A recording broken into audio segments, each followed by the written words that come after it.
नमस्कार। आज हम एक ऐसी शख्सियत की कहानी पर थोड़ी गहराई से बात कर रहे हैं जिनका नाम आप जानते ही हैं। भारत में उद्यमिता का मतलब एंटरप्रेन्योरशिप का पर्याय बन गया है, धीरूभाई अंबानी जी। हमारे पास जो जानकारी है, जो स्रोत हैं, वो उनके जीवन के शुरुआती संघर्षों से लेकर एक बहुत बड़ा औद्योगिक साम्राज्य खड़ा करने तक की यात्रा के कई अहम पड़ाव दिखाते हैं और उनके अपनाए गए सिद्धांत उन पर भी रोशनी डालते हैं। तो इस चर्चा का हमारा मकसद सिर्फ उनकी कहानी दोहराना नहीं है, बल्कि ये समझना है कि कैसे एक बिल्कुल साधारण पृष्ठभूमि से आने वाला व्यक्ति इतनी इतनी बड़ी सफलता हासिल कर सका। हाँ, ये पहेली की तरह है। वो कौन से तत्व थे जिन्होंने उन्हें न केवल सफल बनाया, बल्कि लाखों लोगों के लिए एक प्रेरणा, एक इंस्पिरेशन भी बना दिया। तो चलिए इस सफर को थोड़ा और खोलते हैं, परत दर परत समझने की कोशिश करते हैं। सबसे पहले ये देखना जरूरी है कि शुरुआत कहाँ से हुई, नींव कहाँ पड़ी। हाँ, बिल्कुल। स्रोत हमें बताते हैं कि उनका जन्म 28 दिसंबर 1932 को गुजरात के चोरवाड़ गांव में हुआ था, एक साधारण व्यापारी परिवार। हाँ, मतलब कोई बहुत बड़ा औद्योगिक घराना नहीं था पहले से। नहीं, बिल्कुल नहीं। पिताजी मसालों और घी तेल का छोटा-मोटा कारोबार करते थे। स्कूली शिक्षा हुई, फिर कॉलेज भी गए, लेकिन शायद आर्थिक हालात कुछ ऐसे थे कि पढ़ाई बीच में ही छोड़नी पड़ी और काम की दुनिया में कदम रखना पड़ा। और देखिए, ये पृष्ठभूमि बहुत महत्वपूर्ण है। यही वो आधार है जो उनकी रैग्स टू रिचेस या शून्य से शिखर तक की कहानी को स्थापित करता है। सही बात है। एक छोटे से गांव का लड़का, सीमित संसाधन। तो ये बात उनकी आगे की जो उपलब्धियां हैं, उनको और भी ज्यादा उल्लेखनीय बना देती हैं। यहीं से उनकी महत्वाकांक्षा की वो जो एम्बिशन की उड़ान है वो शुरू होती है और ये अपने आप में मतलब एक अध्ययन का विषय है। हाँ, स्रोतों में इस शुरुआती दौर के संघर्ष का जिक्र शायद इसीलिए बार बार आता है ताकि उनकी बाद की सोच और उनके जो फैसले थे उनको सही परिप्रेक्ष्य में, सही कॉन्टेक्स्ट में समझा जा सके। बिल्कुल। और ये जानना भी काफी दिलचस्प है कि उनकी पहली बड़ी व्यावसायिक पारी जो थी वो भारत में नहीं हुई। हाँ, ये बात बहुत लोग शायद नहीं जानते होंगे। विदेश में शुरू हुई। स्रोत बताते हैं कि 1950s के दशक में, यानी आजादी के कुछ ही साल बाद, वो काम की तलाश में यमन चले गए। यमन, हाँ। एडन में। हाँ, एडन में। वहाँ उन्होंने पहले ए बेसन कंपनी के साथ काम किया और फिर अपना छोटा-मोटा व्यवसाय भी शुरू किया। ये वो दौर था जब उन्होंने अंतर्राष्ट्रीय व्यापार की वो जो बारीकियां होती हैं, वो सीखी। और यहाँ जो बात ध्यान खींचती है और स्रोत शायद इसी पर जोर डालते हैं, वो ये है कि इतनी कम उम्र में और उस जमाने में, सोचिए, विदेश जाकर काम करने का अनुभव लेना। बिल्कुल, 50 के दशक में। हाँ, यमन में उन्होंने सिर्फ नौकरी नहीं की, बल्कि जैसा आपने कहा, अलग-अलग चीजों, मसाले, चीनी, धागे, कपड़े, इन सब के व्यापार में हाथ आजमाया। तो ये अनुभव देखिए बहुमूल्य रहा होगा।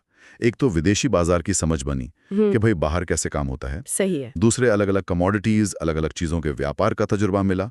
ये शायद उनकी भविष्य की जो विविधीकरण मतलब डाइवर्सिफिकेशन की रणनीति थी, उसका पहला संकेत हो सकता है। अच्छा, ये एक इंटरेस्टिंग पॉइंट है। हाँ, क्योंकि उस दौर में इस तरह का अनुभव बहुत कम भारतीयों को मिलता था। सही कहा। ये अनुभव लेकर जब वे 1960s के दशक के मध्य में, मतलब 1966 के आसपास भारत लौटे, तो उनके पास एक तरह का ग्लोबल नजरिया था और जमीनी व्यापार का अनुभव भी था। दोनों चीजें थीं। हाँ, और यहीं से रिलायंस कमर्शियल कॉरपोरेशन की नींव पड़ी। शुरुआत में, जैसे आपने कहा, मसालों और फिर पॉलिएस्टर धागों के व्यापार से। हाँ, यार्न ट्रेडिंग से असली रफ्तार पकड़ी। अब सवाल ये उठता है कि उनकी इस जबरदस्त सफलता के पीछे कारण क्या थे। स्रोत कई बातें बताते हैं और उनमें से कुछ पर गौर करना मुझे लगता है बहुत जरूरी है। पहली बात जो स्रोत बार बार रेखांकित करते हैं वो है बड़े सपने देखने की उनकी क्षमता। हाँ, विजन। अपनी साधारण शुरुआत के बावजूद उनकी नजर हमेशा बड़े लक्ष्यों पर रही। ये सिर्फ एक इच्छा नहीं थी, एक विजुअल थिंकिंग नहीं थी, बल्कि एक गहरा आत्मविश्वास था कि हाँ, मैं कुछ बड़ा कर सकता हूँ। दूसरी बात, जोखिम उठाने का असाधारण साहस, रिस्क टेकिंग एबिलिटी। हाँ, ये तो एंटरप्रेन्योरशिप का मूल है। बिल्कुल। व्यापार में जोखिम तो होता ही है, लेकिन स्रोत बताते हैं कि धीरूभाई न सिर्फ जोखिम लेते थे, बल्कि कई बार ऐसे जोखिम उठाते थे जो दूसरे शायद सोचते भी नहीं थे, कतराते थे।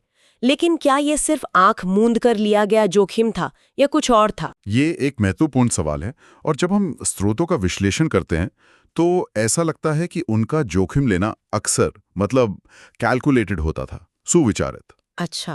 वो बाजार की नब्ज को पहचानने में माहिर थे, मौकों को भांप लेते थे कि कहाँ अवसर है और फिर उन पर बड़ा दांव लगाते थे। तो ये अंधा साहस नहीं था, बल्कि अवसरों को भुनाने की क्षमता थी। और शायद यही चीज उन्हें बाकी लोगों से अलग करती थी। वो भविष्य का अनुमान लगाने में, एक तरह से फोरसाइट, दूरदर्शिता जिसे हम कहते हैं, उसमें माहिर थे।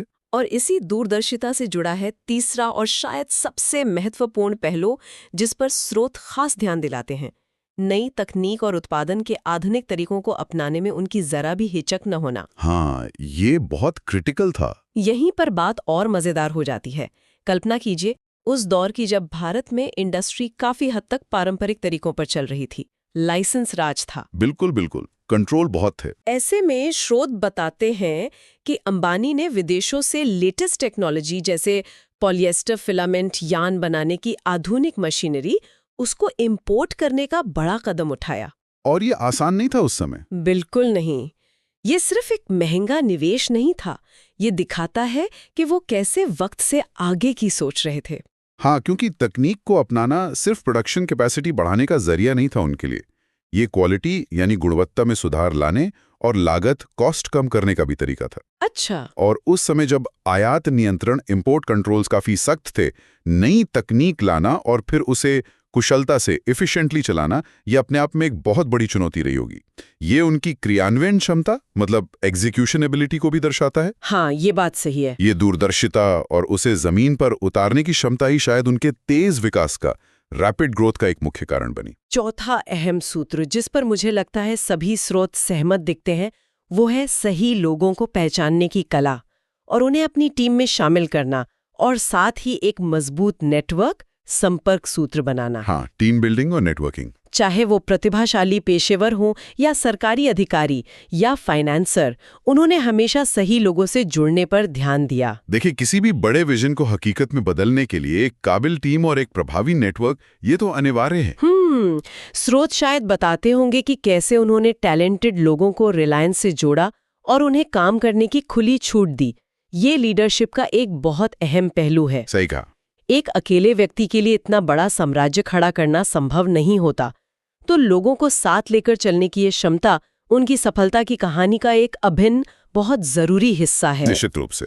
और इन सभी सूत्रों, बड़े सपने, कैलकुलेटेड रिस्क, तकनीकी दूरदर्शिता और टीम बनाने की क्षमता, इन सब का मिलाजुला परिणाम उनकी असाधारण उपलब्धियों में साफ नजर आता है।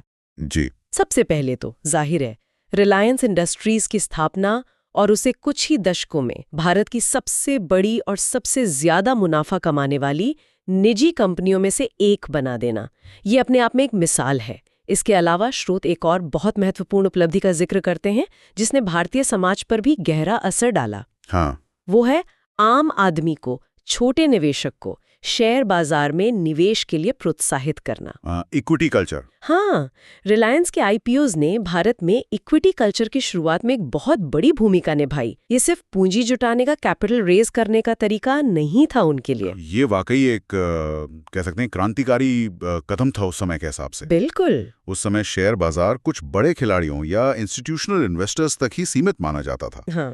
रिलायंस ने इसे आम लोगों तक पहुंचाया। इससे हुआ वित्तीय समावेशन, मतलब फाइनेंशियल इंक्लूजन, यानी ज्यादा से ज्यादा लोगों को बैंकिंग और निवेश जैसी फॉर्मल फाइनेंशियल सर्विसेज के दायरे में लाना।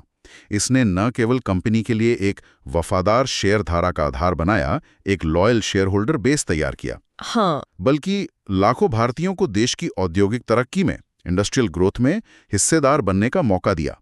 स्रोतों में शायद इस बात का उल्लेख होगा कि कैसे इसने भारतीय पूंजी बाजार की, कैपिटल मार्केट की गहराई और पहुंच को बढ़ाया। हाँ, बिल्कुल। ये सोचने वाली बात है कि इसका तत्कालीन सामाजिक आर्थिक ताने बाने पर, उस समय के सोशो इकोनॉमिक फैब्रिक पर कितना गहरा असर पड़ा होगा। बिल्कुल। और साथ ही स्रोत पेट्रोकेमिकल्स और टेक्सटाइल्स जैसे क्षेत्रों में उनके योगदान को भी रेखांकित करते हैं। हाँ, वो भी बहुत महत्वपूर्ण है। उन्होंने इन उद्योगों में न केवल बड़े पैमाने पर, लार्ज स्केल पर उत्पादन शुरू किया, बल्कि ग्लोबल लेवल की क्वालिटी और एफिशिएंसी के नए स्टैंडर्ड्स, नए मानक स्थापित किए। सही। कहा जा सकता है कि उन्होंने इन क्षेत्रों में भारत की आत्मनिर्भरता सेल्फ रिलायंस बढ़ाने में महत्वपूर्ण भूमिका निभाई। हाँ, पेट्रोकेमिकल्स में उनका प्रवेश और विस्तार वो खास तौर पर उल्लेखनीय है। ये एक जटिल, कॉम्प्लेक्स और पूंजी गहन कैपिटल इंटेंसिव इंडस्ट्री है। उसमें उतरना और फिर इसमें ग्लोबल लेवल पर कॉम्पिटिटिव बनना, ये उनकी महत्वाकांक्षा और एग्जीक्यूशन क्षमता का एक और प्रमाण है। सही। इसी तरह टेक्सटाइल्स में विमल ब्रांड को घर घर तक पहुंचाना, ये उनकी मार्केटिंग की समझ को भी दर्शाता है। हाँ, ओनली विमल। बिल्कुल। तो इन कदमों ने न केवल रिलायंस को बड़ा बनाया, बल्कि भारत के औद्योगिक आधार को भी मजबूती दी। स्रोत कुछ और प्रेरक पहलू भी सामने लाते हैं जो सिर्फ व्यापारिक सफलता तक सीमित नहीं है। धीरूभाई अंबानी एक प्रतीक बन गए, एक सिंबल। हाँ, एक आइकॉन। गरीबी से उठकर अमीरी तक पहुंचने के सफर का, भारतीय उद्यमिता की क्षमता का, उनकी कहानी ने अनगिनत लोगों को प्रेरित किया है।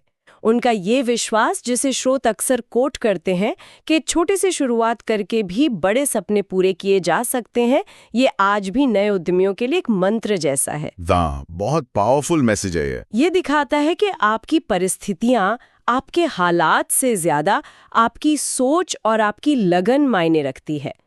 और स्रोत ये भी इशारा करते हैं कि उनके नेतृत्व में रिलायंस ने केवल बिजनेस प्रॉफिट पर ही ध्यान नहीं दिया, बल्कि सामाजिक योगदान, सोशल कंट्रीब्यूशन की तरफ भी कदम बढ़ाए। हालांकि उसकी प्रकृति और पैमाने पर अलग-अलग विचार हो सकते हैं। हाँ, उस पर डिबेट हो सकती है। बिल्कुल। अब अगर हम आज के संदर्भ में देखें तो इस पूरी कहानी का क्या मतलब निकलता है? आज जो लोग अपना व्यवसाय शुरू कर रहे हैं या उसे आगे बढ़ाना चाहते हैं, वे धीरूभाई की यात्रा से क्या सीख सकते हैं? देखिए, उनकी विरासत, उनकी लेगेसी सिर्फ एक विशाल कंपनी या अकूत संपत्ति तक सीमित नहीं है। जैसा कि स्रोत बताते हैं, उनका सबसे बड़ा योगदान शायद ये है कि उन्होंने भारतीयों की सोच को बदला। उन्होंने ये साबित किया कि भारतीय उद्यमी भी ग्लोबल लेवल पर कम्पीट कर सकते हैं और सफल हो सकते हैं। उन्होंने एक पूरी पीढ़ी को बड़े सपने देखने और उन्हें हासिल करने का हौसला दिया। सही बात है। उनकी कहानी ये दिखाती है कि अगर आपके पास एक स्पष्ट दृष्टि है, एक क्लियर विजन है, उस विजन को साकार करने के लिए जोखिम उठाने का साहस है और फिर उसे जमीन पर उतारने के लिए बेहतरीन रणनीति और कठोर परिश्रम करने की क्षमता है, तो कुछ भी असंभव नहीं है। ये महज पैसा बनाने की कहानी नहीं है। ये सोच को हकीकत में बदलने की, महत्वाकांक्षा को मूर्त रूप देने की कहानी है।